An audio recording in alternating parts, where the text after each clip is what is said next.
રાજકોટ મનપાના કન્ઝર્વન્સી વિભાગના ડ્રાઈવર હડતાળ પર ઉતર્યા છે। 1.5 માસથી કોન્ટ્રાક્ટરે પગાર ન ચૂકવતા હડતાળ પર ઉતર્યા છે।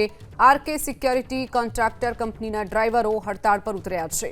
તો કોન્ટ્રાક્ટરો કોન્ટ્રાક્ટ પૂર્ણ થઈ ગયો છે છતાં પણ ડ્રાઈવરો પાસે કામ કરાવતા હોવાનો આરોપ લાગ્યો છે। પગાર ન મળતા ડ્રાઈવરોનો તહેવાર બગડે તેવી પણ સ્થિતિ છે। ડ્રાઈવરો ભેગા થતા કોંગ્રેસના નેતાઓ પણ ઘટના સ્થળ પર પહોંચ્યા હતા। કોંગ્રેસ પણ વિરોધમાં જોડાઈ હતી।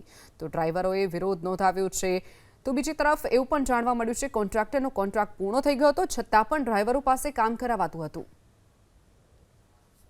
રાજકોટ મહાનગરપાલિકામાં કોન્ટ્રાક્ટ બેઝ કામ કરતા ડ્રાઈવરો હડતાલ પર ઉતરી ગયા છે। અત્યારે મોટી સંખ્યામાં જે ડ્રાઈવરો ભેગા થયા છે અને તેમની અલગ અલગ માંગ છે। કોન્ટ્રાક્ટ પૂરો થઈ જતા ગયો હોવા છતાં એજન્સી દ્વારા કામ કરાવવામાં આવ્યું છે અને પગાર હજી મળ્યો નથી। ભાઈ, શું માંગ છે તમારી મુખ્ય? સર, અમને એમ કીધું કે 31/8 જોરથી બોલો। 31/8 પૂરું થઈ ગયું છે અમારું ટેન્ડર, બરોબર? નવું ટેન્ડર આપી દીધું છે પણ અમને વર્ક ઓર્ડર નથી મળ્યો। વર્ક ઓર્ડર નથી મળ્યો એટલે તમને પગાર નહીં મળે ટાઈમસર એમ, બરોબર।